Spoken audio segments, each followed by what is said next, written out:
All right, guys, welcome back to another episode of Real Talk. Jeff here, and bringing back Dan from a couple weeks ago on our college football episode. Dan, how are you, man? Great, buddy. Nice to be back, and nice to see your ugly mug through the other end of the phone. Yeah, yeah. You know, we had what's the word I'm looking for? Kind of a somber college football episode a couple weeks back, and Yeah, I don't think at the time we didn't know if we were going to be having this conversation, what we're having today. So we're here to break down Michigan's schedule and then Ohio State's schedule and kind of go from there. So I'm in my Michigan hoodie, you're in your Michigan jersey. I mean, we're feeling good right now, but as we're breaking down these games, the mood might change, especially for maybe for you. So what do you think? right.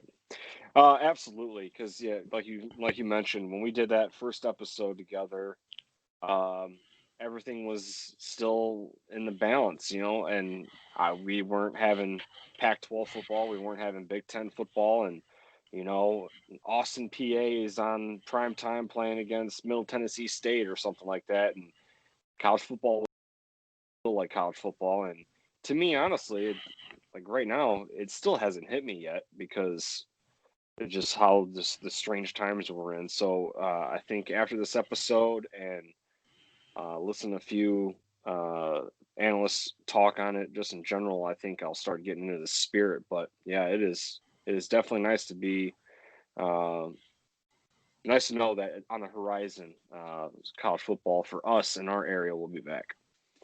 Yeah, for me, I mean, just in my fandom, that really hit its peak in probably 2005 into 2006. You know, the last time I watched a football game was January 1. They played on New Year's Day, right? When they played Yep. Bama? Yeah. Yep. So we're talking January 1, and traditionally you would have the spring game sometime in April, usually around my birthday, some time frame. And we didn't have that. That was canceled. Yep. And then you have football kicking off usually around Labor Day, the first week of September. Obviously, that's not here. So now we're just in this like, gosh, everybody else is playing around us. The NFL season's in a full swing, and we don't have Michigan football, but now we do. It's at least it sounds like it in the next 10 days or so. And let's go ahead and just get right into the schedule. What do you think? Absolutely. All right. So first off, before we even get into game one, let's start here. Shea Patterson's gone. He's out in Ann Arbor. He went into the draft and did not get drafted. Unfortunately, got picked up by Kansas City, and his story at this point is still unwritten. But Michigan looks like they have moved on from Dylan McCaffrey. Looks like he has entered the transfer portal, and it sounds like Joe Milton's going to be the guy. What's your initial reaction with that news? Well, I have a favorite of either Dylan McCaffrey or Joe Milton. I thought it would have been a quarterback battle through the entire camp, and I thought Dylan McCaffrey would have gotten the nod at least week one, or at least on the first couple drives, um, just based on game experience. I don't. I mean, it's you got hardly any film on Joe Milton other than coming in to clean up Rutgers at the end. But from what I hear, he's putting holes in the receiver's hands because he's got bullets, but it remains to be seen on how he pans out. So I mean, the quarterback carousel in Ann Arbor under the Jim Harbaugh era is everlasting here. Yeah, that's a fair assessment. For me personally, dating back to I feel like 2 years ago, I've wanted Joe Milton to be the guy. I thought he presented the highest upside as far as what Michigan's able to do in the run game, in the deep passing game. And once they turned Shea loose last year, the offense was much more fun to watch versus the first 4 to 5 or 6 weeks, whatever it was. It was almost abysmal to watch. And once they got Shea going and passing and the quote unquote speed in space, and that it began to be eventful and almost promising. And I just felt like Joe Milton always presented a matchup nightmare. And I've personally always thrown out the name Cam Newton. That was well before New England and just his body size and all that. And the coaching staff has thrown that name out there too. Other people there's been Urban Meyer, I believe, also threw out the name Cam Newton. Like, he just reminds him of Cam, just how physically big he is and dominant. And we'll see. He's a junior quarterback that has not too many reps under his belt. Last year, I actually have his numbers in front of me. He was 3 of 7 for 59 yards and 1 touchdown and 1 interception. And he also ran the ball just a few times, 5 times for 16 yards, and he got a touchdown. So very minimal time. Very minimal. We have not seen a whole lot of Joe Milton. But traditionally, you don't see a lot of quarterbacks in college football prior to their starts. We didn't see Justin Fields almost anything, and last year he comes out and he throws for 41 touchdowns, 3 picks, and it's incredible. So, with that said, at Minnesota, October 24th, it's going to be a night game. 7:30-ish, I think, is the start time on the East Coast. What do you think? It's a little brown jug. Well, PJ, let's just say real quick though, PJ Fleck, with the job he's done there, putting Minnesota back into the national spotlight, because this is what, his 3rd year? I want to say it's his 3rd. Yeah, I think that's it. I think that sounds right. And I believe in his 1st year he took down Wisconsin, if I'm not mistaken. They weren't predicted to do much, and he had a couple of big wins, I want to say, in that first year. So he builds his culture. He's a big culture guy with the row the boat and all that stuff, which is huge. And to get his Minnesota Golden Gophers where they're at now has been tremendous. But with the COVID season, if you want to call it that, I wouldn't say home field advantage really makes a whole lot of difference anymore, especially with teams like Penn State. But with Minnesota, I think it's just going to come toe-to-toe with the straight talent level. Michigan's going to have more athletes and more talent on their side of the ball. But going into that game, I think this could be a toss-up. My overall prediction for Michigan, we'll get to that later, but I think this could honestly go either way. I think if we did this 100 times, I think Michigan gets Minnesota like 99 times out of 100, maybe 96 times out of 100. So I will take Michigan here, but this is going to be a very tight game. I think PJ Fleck will have these boys ready. I mean, they've had all this time to prepare, and I think this is going to be neck and neck. And if you look at the Jim Harbaugh matchups with Minnesota since he's been here, it's come down to the wire in every game, essentially. Like I think the 2015 game, Minnesota was literally like on the 5-yard line, and they couldn't punch it in because they let 10 seconds run off the clock. At home, right? Yeah, the quarterback, Mitch Leidner, is he's under center, and he's getting the play lined up, and he must not have been aware of the time. So Michigan kind of dodged a bullet there, and but enough of my talking. Let's hear your side. Well, first off, college football is extremely hard to predict, and it's not like the NFL, so there's not a ton of fantasy football, so I'm not going to try and get into a ton of names here. But Minnesota loses a all Big Ten. He might even have been an All-American. Winfield's boy to the NFL draft. He's balling out for Tampa Bay. Huge piece on defense. They lost their number 2 receiver, and their number 1 receiver returned, but is now sitting out due to the whole COVID situation. So they're really without their top 2 targets from last year. As a team that had a lot of success throwing the ball last year, I would look for Minnesota to take a slight step back. They do return their QB, I believe. I don't know. I like Michigan to win this game, and I don't have a great argument as to why, because I'm with you. I think this is close, especially the fact that it's week 1. Regardless of the fact that it's Big Ten play, it's week 1, so everybody's playing undefeated and wants to get that first W. And it's only Big Ten play, so I mean, every win is going to matter so much right now. And PJ Fleck he's instilled this will that they can beat anybody, and this is questionably a top 2 rivalry for Minnesota.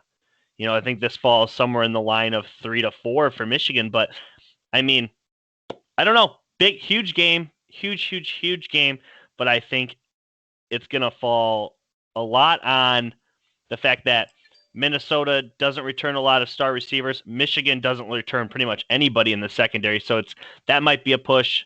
I like Michigan to run the ball and hopefully pick up the W. Hopefully we see Milton in a promising start. And I wish this wasn't week 1. I wish we were playing Rutgers or Indiana or even Michigan State week 1. Minnesota is a tough pull, and I don't know. I hope it's a W. Right now I'm going to predict it's a W, but outside of Michigan fandom here, I'd have a hard time selling you that they're going to for sure win this. It's going to be a close one for sure.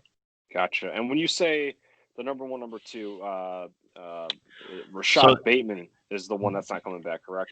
So is it Tyler Johnson? I think he went to the draft, right? Yep. And then Bateman, I couldn't remember his name. He announced he was returning, and then, to my knowledge, he has announced he's sitting out. Are you reading that there? Right now, I know their third receiver, Demetrius Douglas, is it looks like he's just not playing anymore at all. So if Bateman is not playing, then they're going to be looking for some holes to fill on the wide receiver. But, big time. I don't think enough people are talking about it. I think we all assume Minnesota is going to be good again, but it is going to be a massive hole to fill, and they're losing questionably their best defensive player in Winfield as well. So, but yes, yes, you're correct. He opted out of the 2020 season. That's what I did. I thought that. Yeah. Mm-hmm. So that's huge. I mean, Minnesota, truthfully, they're throwing to people that probably didn't have a whole lot of reps last year. And Minnesota was a very successful team. I think they did knock off Penn State and then lost Wisconsin. Or they knocked off Wisconsin, lost to Penn State. Regardless, they're capable of beating good teams. But I don't know. I like Michigan to win this one. Again, it's the road environment's not going to matter. There's not going to be a crowd. Right. So I'm not huge on that. The fact that it's a nighttime game in Minnesota doesn't do anything for me. I think this is who wants it more, and I personally believe Michigan wants it just a tad bit more here. We'll see. Right. And I think they're just more talented, really. Yeah, exactly. Yep. And speaking of talent, we're going to get right into the second one here. Halloween, we don't have a start time for it yet. Michigan State, or Little Brother, as we like to call them. I don't know. Michigan State, a lot of question marks. New coach, new regime. Personally, it's a rivalry game, so I don't want to say it's going to be a blowout, but I find it hard-pressed to have anybody assume that Michigan State has a fighting chance. Yeah, Michigan State, obviously, going the Mel Tucker route, and I think, personally, that is kind of a lateral move. Didn't really put up winning records at Colorado. If I'm not, he came from Colorado. Yeah, I think this is just kind of a meh hire. Colorado's always been solid, though. They've always been solid, much like Michigan State. Right, and they're going to have Rocky Lombardi as their starting quarterback, and unless he improves with the offensive coordinator and the prep this offseason, I'm not one bit worried or scared about Rocky Lombardi. The one thing that D'Antonio was always able to do at Michigan State is not only take them to the heights that the school has never seen before, but was always able to put a championship defense on the field every year in, year out. And as far as Michigan State would go, it would all go on to the quarterback play. And so when Michigan State and D'Antonio had poor quarterback play, the program suffered. So when you see Kirk Cousins and Connor Cook, that's when they excelled. This year, I think it's going to be kind of like the 2012 season. I think they're going to have a pretty decent defense. I don't think their offense is going to be anywhere near being able to compete with the cream of the crop of the Big Ten. And a little context is, as we go through these lists, and especially when you get Ohio State's schedule later on, we kind of touched on in the last episode. As a Michigan fan, I like to consider myself realistic. and the homers and the slappies who are on the other side of the fence in Michigan, in the Michigan fandom, call me fair weather or too negative. And you're kind of on the slappy, but you're more moderate. You understand where the gimmicks come from, and I digress. But the point is I'm going to tell you how it is, and Michigan is going to win this game. They're playing at home, so again, the home field advantage doesn't mean too much here, but I think this could be a double-digit win. I hate to predict. I don't want to predict that and then get let down, but I just don't see any firepower to match. But I could be wrong. I mean, a lot of these times these games are neck and neck. There is occasional blowout win here or there, but of course, when you watch this game, you're going to see that ESPN stat that they show up every year, the record of blah blah blah. Whoever leads the game in rushing wins the game 90% of the time. But it'll be nice to see. Yeah, I mean, we touched on this back in the other college football preview episode. You know, Harbaugh is a muffed punt and a monsoon with John O'Corn away from being undefeated in this rivalry game. Right now, this is the most ahead of Michigan State he's ever been. I think that would be extremely hard to deny. Where they sit right now versus where Michigan State, the gap is so large. And a lot of that's because of coaching changes and whatever not. But I don't know. A lot of it's going to have to do with offensive line play. Michigan loses a few different linemen to the NFL draft. The secondary is questionable. The defensive line returns, that's the one positive. A couple of solid contributors in the receiving game returning. Pretty much the entire running game is returning. That's a good thing. There's backs everywhere returning. I don't know. I like Michigan to win comfortable. We're not going to throw a lot of score predictions out today. That's not what we're going to do. But I'm with you. Double digits, comfortable, however it comes. Hell, I would love to see like a 30-3, 30-0. I would love that. Yeah, I think it's possible personally, but the fact that it's a rivalry game, Michigan State's going to come to play. Mel Tucker's got a lot to prove, and he needs we'll see where he takes this rivalry as far as where Michigan State plays. If Michigan plays their ass off and they still lose, that's not a good sign for Michigan fans because maybe they just found another coach that takes this rivalry more serious or as serious, or because that's one thing you can't say about Antonio, but he took the rivalry to the extreme.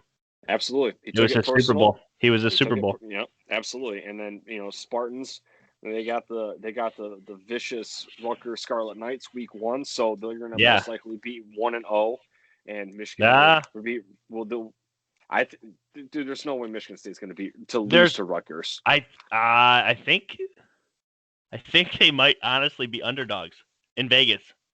In Vegas, maybe. In the betting odds. The betting odds, I think, actually have Rutgers favored. I'm just saying. Okay. So I guess I'll say, and I believe that Michigan State will take care of business against Rutgers. So we're gonna have a hungry Spartan team. I don't know how much of a culture guy Mel Tucker is, but the players that are left behind in the wake of D'Antonio, these guys are going to come hungry again. Comfortable win, but as a Michigan fan, when I see U of M walk in the end zone on a play, I want to step on their neck while they can't breathe. I want to put them to Pound Town, and so I'm ready. Yeah. Moving on to week 3. This is an interesting matchup because Michigan has, first off, they're at Indiana. Again, the kickoff time is not announced yet. But I don't have the stat in front of me, but Michigan has not lost at Indiana or versus Indiana it's a long period of time. Been a while. It's been a very long time. It's the one thing Rich Rodriguez did not snap, he did not lose Indiana. So the streak against Indiana dates back into like the 80s or something like that. Yeah. Yeah, we have. And that. I would assume that it also stays that way. Indiana, they weren't much special last year. They had a couple of solid runners. They used a couple of different quarterbacks. They didn't really have anything. What's the word I mean, nothing. They used two different quarterbacks. One threw for 13 touchdowns. One threw for 10. I'm sure there's injuries because one played 11 games, one played 6. There's some issues there. I think Michigan's just more talented, and this will be their last quote unquote easier game before we get into Wisconsin. I think they take care of business here. I think they do too. But Indiana is always the team that they'll go down swinging. Really since Kevin Wilson, who's no longer there. Kevin Wilson was from 2011 to 2016, but from 2011 to now, Indiana has really played Michigan tough, and the coach now, Tom Allen, defensive minded. Whether the score is a blowout or not, it doesn't actually indicate what transpired on the field because it's very gritty. I mean, it was a couple years ago. We had Chase Winovich and the Indiana offensive linemen were cleating each other, and that created some controversy, some dirty play there. So Tom Allen does not like U of M, and he would love nothing more to beat them. You and I, we were in Bloomington for the 2017 game, whatever, and that game came down to damn near overtime. So, yeah, I think their old starting quarterback Peyton Ramsey. I think he transferred within the conference somewhere. I can't remember what team. So I don't really have a scouting report on the roster here, but I think again Michigan moves on, but it'll be a dog fight. If it's not a dog fight, I wouldn't be surprised either. Yeah, it's going to be an interesting game, but ultimately, I think this is just one of those games that Michigan will chalk up a W. Now we're going to start getting into some tougher ones here in a second, but I think this one, Minnesota, in my opinion, is a coin flip. Michigan State, in my opinion, is going to be on the easier side, though it is a rivalry game. Indiana is going to be more on the easier side, and then we're going to be back home, week 4, November 14th. Again, kickoff time is not decided against Wisconsin. And Wisconsin's season kind of ended not the way they wanted. I think back-to-back losses to Ohio State or 2 losses within a couple weeks of each other. What do you think about Wisconsin? They lose Jonathan Taylor. That's huge. That's huge. They lose Jonathan Taylor, but the thing about Wisconsin is no matter who's there, they always have beefy linemen. Yep. They always have a bell cow running back, and they always have a quarterback they don't ask a lot of. Yeah. And David Cone, this is David Cone. I'm thinking of his or Jack Cone. Jack Cone, yeah. Jack Cone. He's a senior. Doesn't really throw the ball a whole lot, but he's a game manager. I think last year, 2,700 yards, 18 touchdowns, 5 picks. That is literally an elite level right there of Wisconsin-style quarterback. But yeah, they got a really solid defense. They lose a couple wide receivers, or not. I don't know if they lose a couple wide receivers, but they have. I believe they was it rushing. I can't think of the guy's name, but defensively, they'll put themselves in probably the Big Ten championship game. But this is a game where I think Michigan is going to struggle with. It's kind of hard to predict because it seems like the last few seasons, and kind of like with Penn State, Michigan and Wisconsin are trading blows back and forth. Whoever the home team is takes care of business handedly. And then seems like it. Yeah. And the following year, the favors returned. With this one, it's coming down to the trenches. Wisconsin's offensive line and Michigan's D line. Michigan's D line, they lose a couple, but they have a lot of depth to play with. They do. A lot of guys are going to step up, like Donovan Jeter on U of M's D line. Hasn't really done much. It's senior year for him. He needs to definitely step up.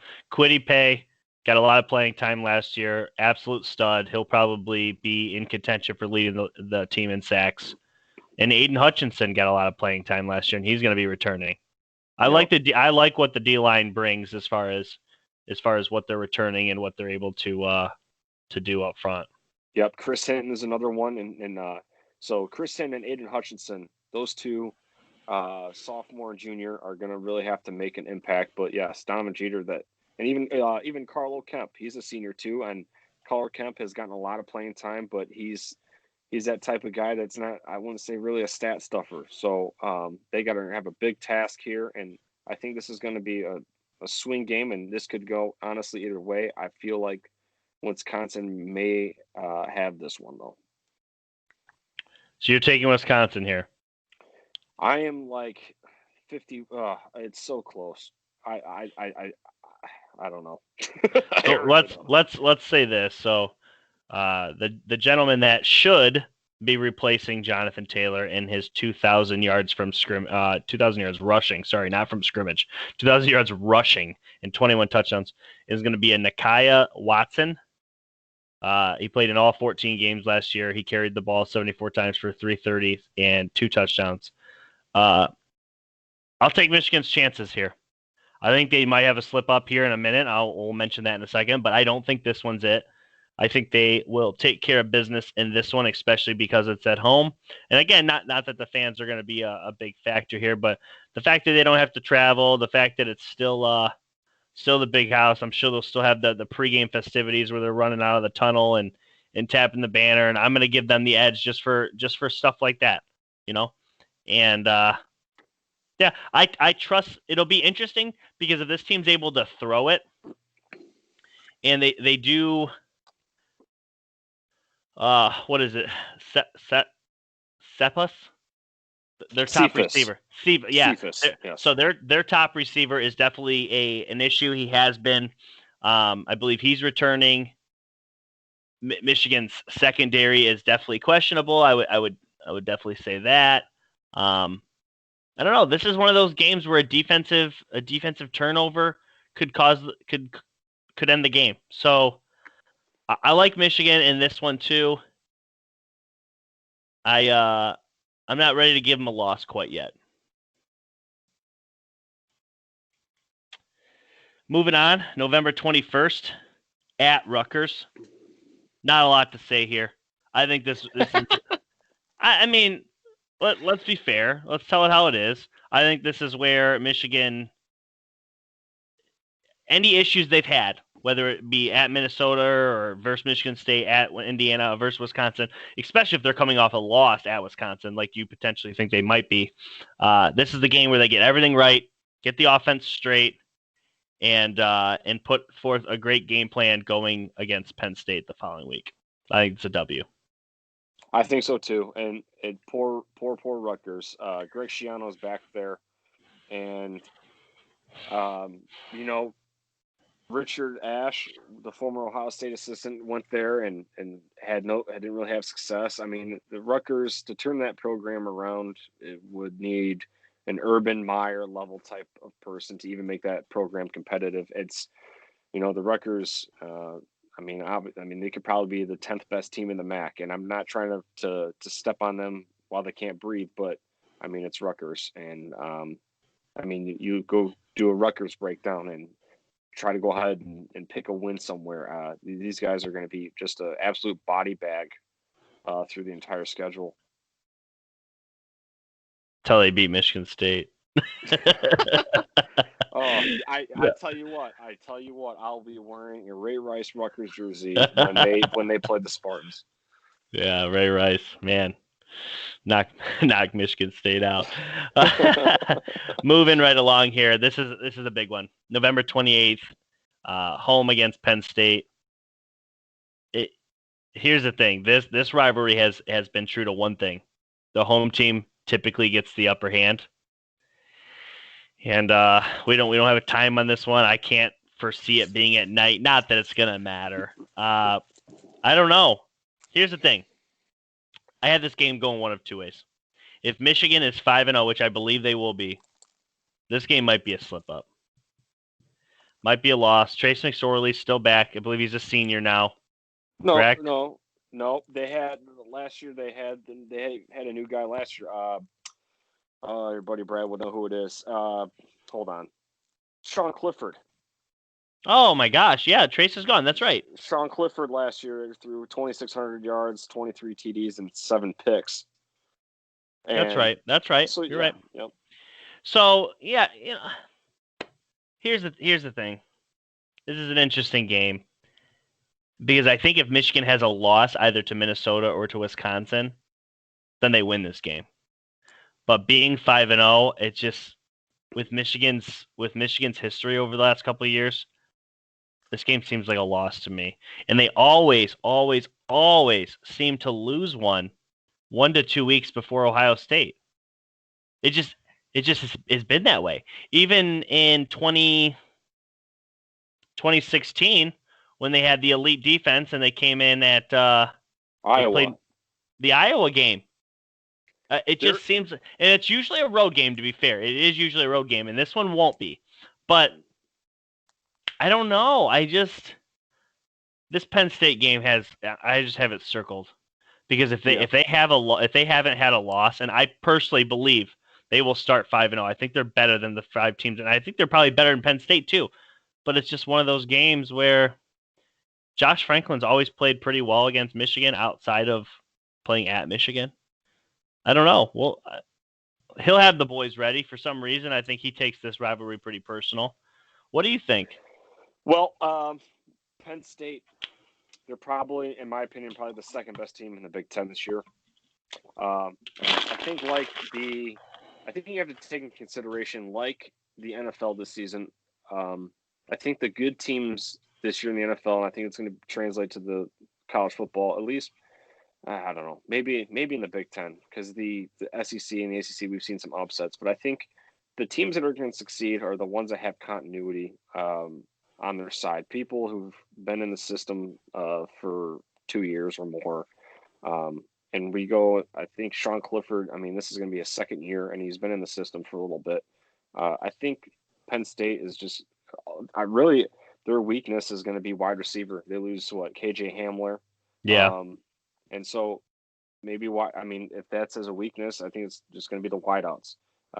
Again, just like Wisconsin, and I feel like this is going to be a swing game. Could go either way. Trade blows, something's going to happen. And again, we just keep hitting it because it's true. The home field advantage is not. I mean, they might be pumping crowd noise in like the NFL, and I don't know if that really means anything. I remember someone in the NHL was saying during the NHL playoffs that to them it felt like an exhibition game. So I don't know what the feeling is going to be like on the field in this one. A lot of the Southern schools in the SEC and the ACC have damn near a full stadium right now with with the virus ramping up down there. So yeah, I feel like this is just going to be 50-50. I will say this. This is going to be the latest these two teams have played, potentially ever. Okay? And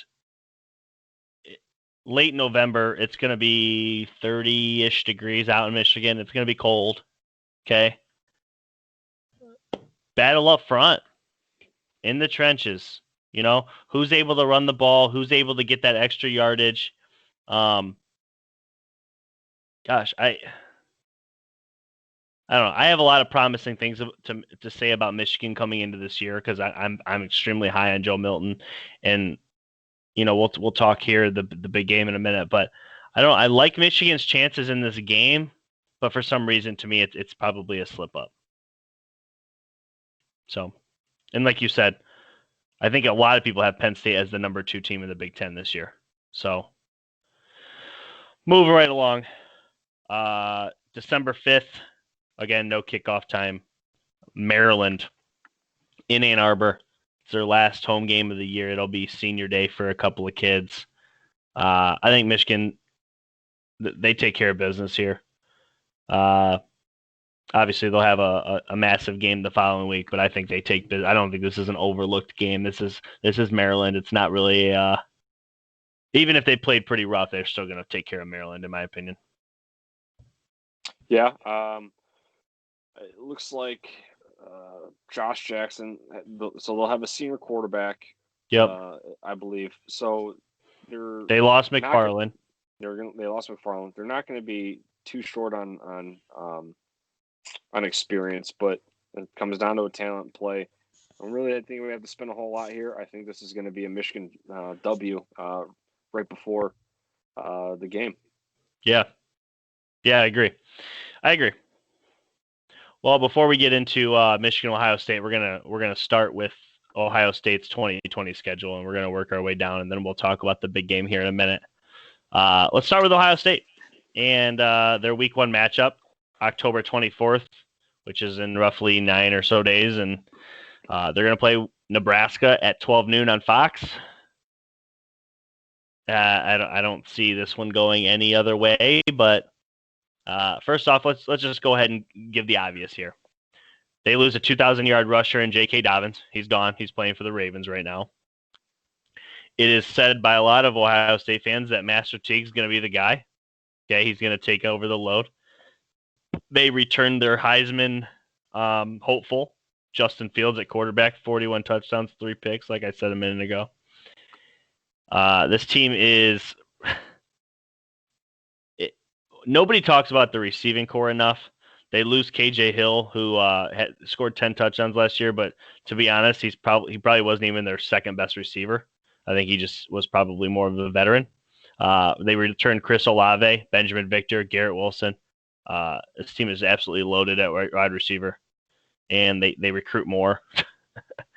The defense, there's a lot of big names that are returning too. Shaun Wade, I think, still trying to get approval. I think he's going to play though, but I think they obliterate Nebraska. I don't think it's close. I agree. Scott Frost drew a tough draw. Excuse me.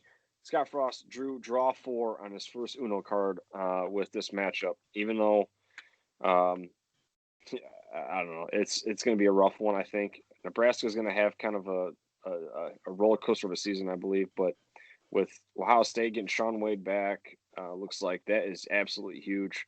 Tough Borland comes back on linebacker, and again, it's Ohio State. I mean, since the electric light bulb was invented, they just reload. So, Come on, say LED. Say LED. Dude. All right. So, coming up, I don't want to say youngster, but growing up, when you'd watch the Michigan Ohio State game and you'd see that, Ohio State, dude, Troy Smith, this is going to be his last year. Troy Smith leaves, and then we can finally win a game. And then they just reload. And so, Ohio State. I mean, we can go through the whole schedule, but I already know every game. Well, hopefully this one gets you at least thinking. Saturday, Halloween, October 31st. They visit Penn State on the road. Time isn't announced, but to be honest, it doesn't matter. I don't care if it's a night game; it's not going to matter. There ain't going to be any fans there. Where are you at on this one? Do you think this was obviously, if you think Ohio State wins, that's fine. But where are you at as far as how close this one is? Time will tell. This is going to decide or set the tone for the mid part of this schedule here. Again, number 1 and number 2, respectively, in the conference, in our opinions, that this is going to be a primetime showdown. So probably going to be night game, yeah. And it'd be funny to see, instead of the whiteout, you'll see one of those inflatables that they blow air in at car dealerships, and they just dance around, and they'll have like white t-shirts on or something like that. But I think it's going to be a great game. I think it's going to be a tight ball game. I think just Ohio State's going to take this W. Justin Fields, is that he just did so much this offseason to bring the season. I mean, he did the protesting, did the petitioning. He did a lot to get this season back in full circle here. I think he's just really motivated. I think Justin Fields is going to have a huge year. I think he's going to have a big game here. I think Ohio State wins this one by single digits, but Buckeyes are moving on 2-0. Yeah, I don't know that it's going to be super close. I would give Penn State more of a chance if, in fact, there was a full stadium. Outside of this is just practice for Ohio State. I think they just blow through them. I'm being serious. I mean, I'm not saying they're going to win by 30, but I don't think it's close. I think they win comfortably the whole time. For what Ohio State is returning, teams are going to have a hard time defending them when they're throwing the ball. Ohio State's receivers are extremely talented. The running game, obviously, well, I'm sure we'll see. Like you just said, they reload every year. So whether it's T or whether it's somebody else, or doesn't really matter. But I think Ohio State wins this one fairly comfortably. And unfortunately, these next several games, Ohio State fans are gonna be listening to this. They're gonna think I'm just blowing them off. But this game right here. It's one of two, in my opinion, that there's even going to be conversation about a potential, and I'm not saying they're going to, but a potential loss. I mean, Penn State has a chance of upsetting Ohio State. Do I think it's going to happen? Probably not. But let's go ahead and get into this next one. November 7th versus Rutgers at home. 80-0. Yeah, they're going to blow them out. They're going to blow the bridges off them. This is going to be like if you still have NCAA 14 in your Xbox and you turn it on and it's on rookie level, and then you basically just streak Olave every play. Yeah. And then you just take Master Teague and you just do a halfback draw. This game's going to be a blowout. And again, yeah, Rutgers is just going to be a body bag for literally everybody in the Big Ten. Except Michigan State. Except Michigan State. And I almost was about to say Illinois, but Illinois is on the come up. So I don't know. Yeah, it's tough. It's a tough. This game doesn't even matter. This is just a warm up. November 14th at Maryland. Same here. 2 years ago, this was 2 years ago with Dwayne Haskins. This was a fun one. This won't be fun. Ohio State will blow them out. And the thing is was it 20? Was it last year or was it 2 years ago where Maryland was a play away from beating Ohio State? It was 2 years ago with Haskins. It was 2 years ago. Yeah. Okay. So yeah. So Maryland, obviously not the same team at that point, but pity. They gave up a 300-yard rusher in that game. That ain't happening in this one. No. This is a different football team. They'll blow through this. As we're going through these games too, just thinking about what field stats could look like for these 8 or so games. Truthfully, he wanted to come back. He wanted to try and win a national championship and win a Heisman Trophy. They're going to have to ask him to pass because they're going to be up in every single one of these games. It's pretty disrespectful if you're up 40 and you're still throwing it downfield. So it'll be interesting if he even has a Heisman campaign. Truly. Moving on, November 21st against Indiana. This is a team that we both agreed that gives Michigan a good fight, but I doubt they give Ohio State one. I think Ohio State rolls here. I do too. Again, I still think Indiana. It won't be surprising to see what Indiana does to people on a week-to-week basis, but I'm gonna go the big win here. But again, had that possibility. This game here is going to be one of those where they haven't played a tough game in a few weeks, and Indiana's going to come out and punch them in the mouth in the first quarter. They're going to go up 14-0. They're going to get all of us Michigan fans a little soft, and we're going to be like, "Woo, yeah, Ohio State sucks!" And then all of a sudden, next thing you know, you blink, and it's 42-14 at half. At half. So I don't think this one goes anyway, but Ohio State winning big. But moving on here, Saturday, November 28th at Illinois. Again, just not the same level. I wish we were talking a Minnesota or a Wisconsin in here, but we're not. We're talking Illinois. No, they're going to blow the bridges off these guys too. And good for, I mean, people forget Lovie Smith is in Illinois, like a guy who was in the Super Bowl coaching. Yeah. It's not going to matter. And no.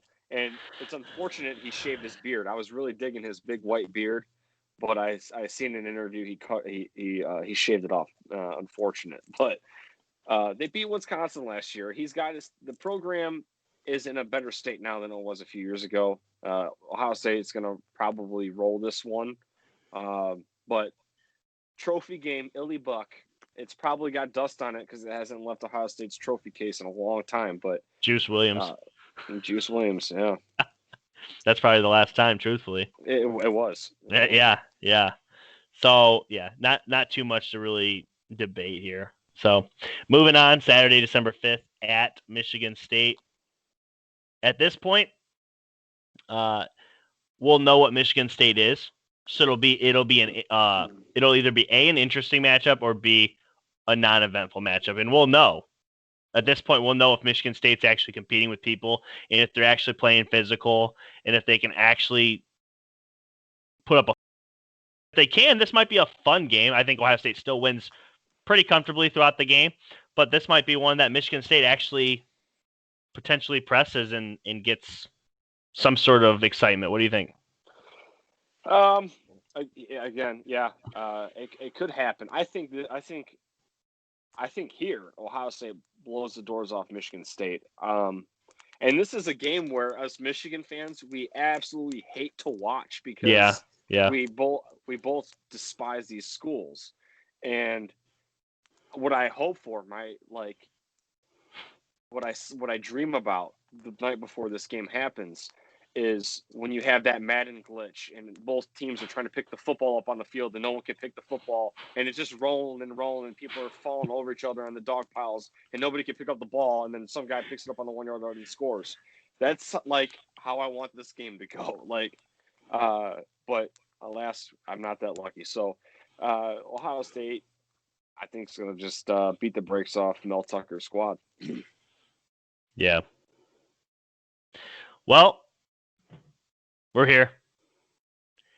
We're just shy of 47 minutes deep, and we've made some cases for Michigan. We've made some cases for other teams, and we just ran through Ohio State's schedule. And we're not trying to be disrespectful to Ohio State fans by saying we don't want to go in on your games, but these aren't competitive games.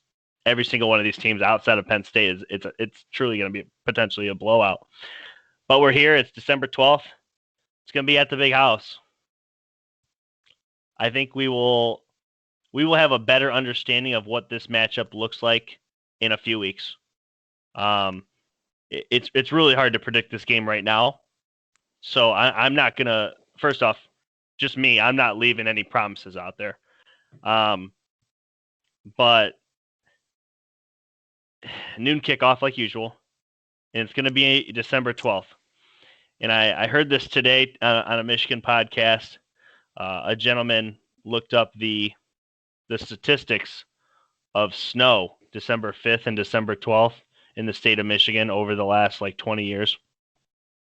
Statistically speaking, it has snowed one of those 2 weekends for the last 20 years, at least once. There's a good chance this is going to be a snow game. I think I'm gonna go in on my prediction, assuming there's snow on the ground or it's very cold and throwing the ball doesn't make a ton of sense. I think Michigan has a chance. And we'll know how much of a chance as the season goes and as Joe Milton becomes more of the quarterback that we hope he can be. It's tough because my heart thinks that Michigan can beat anybody on any Saturday. And I still think they can. But right now, there might have to be a new rule on the pod. And that's just like the Browns are the Browns until they're not the Browns. And Russell Wilson's the top quarterback in the NFL. And this might have to be a rule. Michigan can't beat Ohio State until they do it. And I don't know that this is the year. It's probably not. The weather is only playing in the favor of Michigan here. And by that is, if it is a snow game, that's going to dumb down the aerial assault and the ability to put big plays in space that Ohio State does so well. I'm at a point in my life now where when it comes down to this game, I still get goosebumps. I still get into it, but I I gotta see it to believe it. Prove me wrong. Yeah. And for those who don't know, I have a YouTube channel that I used to upload hype videos, and every off season I'd make a Michigan hype video for the before the Michigan State preseason or pregame hype video before the Ohio State one. And after a while, it's just this game has just worn on me so much where I just take the pipe for 3 hours, really. But if it's snowing, I think this game could look a lot like 2007 when they were in Ann Arbor, Michigan losing 14-3. That Yeah, game, that was rough. I was there. Michigan was hampered with injuries that game. Chad Henne didn't even play. You had Ryan Mallett out there. Yeah. And I think Mike Hart was a non-factor. Exactly. The biggest play of the game was Beanie Wells taking one to the house, and that was like towards the end of the game. So I think it's going to be a low-scoring game depending on the weather. If it's fair enough outside, I think this could be an ass spanking, but Michigan better hope they can get their shit together, or they can, I don't know. We'll see. For what it's worth, last year on Christmas Day, it was 52 degrees at my house, and I live in Ohio. Who knows? Who knows? It could be 20 and snow, or it could be 50 degrees. I mean, truthfully, we won't know, and I'm in agreement with you. I think a snow game helps Michigan's chances. I'm not going to say it gives them an advantage, because I personally don't believe that Michigan has an advantage in any category against Ohio State right now. It would be very hard for me to pick one out. Yeah. I think the only thing you could say that they're more experienced is the running game.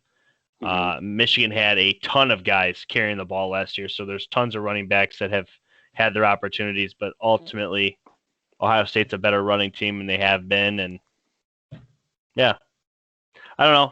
As of right now, I'm going to give Ohio State my prediction as a W, but this is something that we haven't even talked about, but hopefully mid-season, maybe or before this game, we're able to get on and give our true predictions as to what we've seen. And I'm sure that the members of the Real Talk Facebook world and everybody will give their opinions. But yeah, it's very easy just to pick Ohio State here because they've been winning for so long. But just like last year or 2 years ago in the NCAA tournament, eventually statistics show that streaks come to an end. The 1 seed can beat the 16 seed for however many years it was. Statistics say that the 16 seed will eventually beat the 1, and it did. Yep. Statistics show that Michigan will eventually get that W again. Could it be this year in those elements with this quarterback that, in my opinion, has the ability to be something that Ohio State isn't prepared for? We'll see. Time will tell. Time will tell. Yeah, I'm looking at the year by year, and to see U of M leading the series 58-51 is something else, man. That the margin is getting very thin. Yeah, I heard a number last year, before the game. People were sharing it around on social media. If you're under the age of like 80, you have a winning record against Michigan. Yeah, well, and Jim Harbaugh now, when he goes into a high school kid's house to recruit him, that kid knows nothing about the 90s. No. Yeah.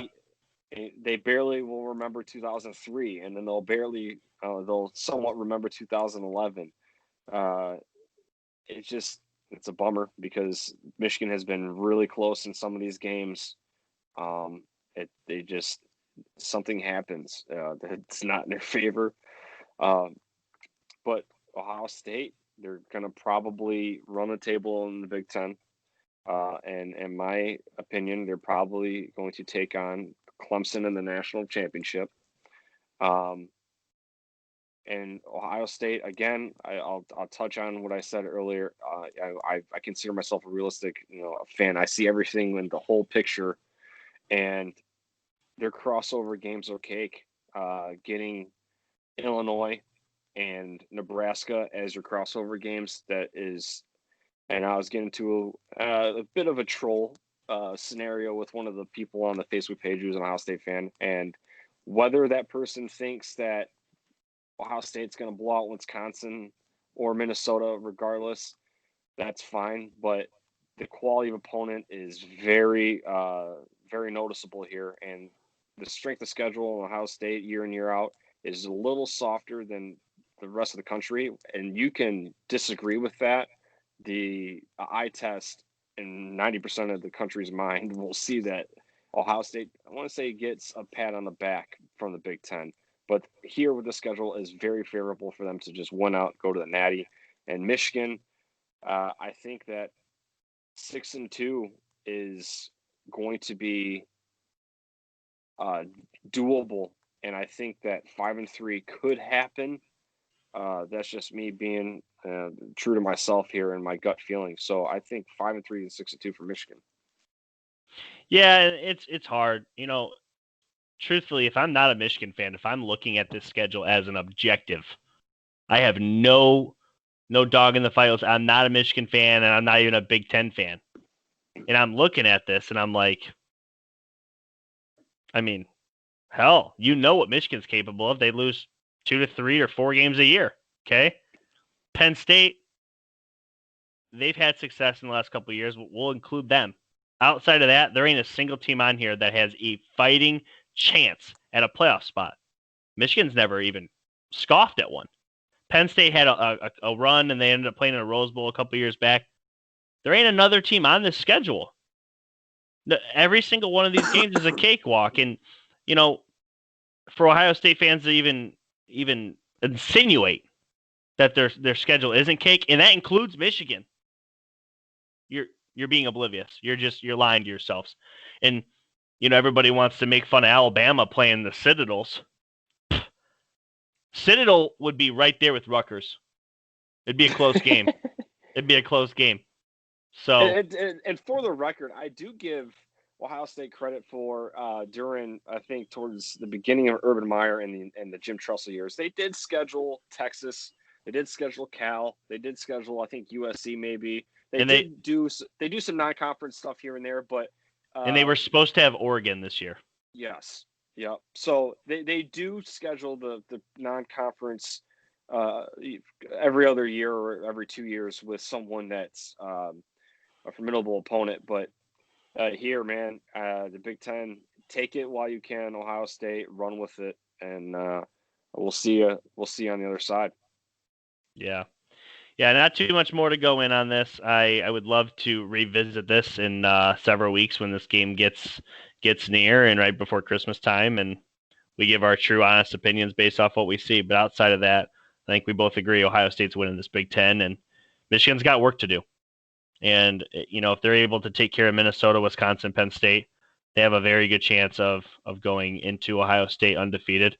But I don't think either of us think that's, based off what this team's shown us, I don't think that's going to happen. They're going to lose to one of those teams. So, we'll see. But, Dan, thanks for joining me on this glorious Thursday night going into the weekend. And I'm super excited to be watching Michigan, and that's going to be with you here in the next couple of days. So, absolutely, buddy. All right. Take care, man. Yep. See you, my man. It's been real.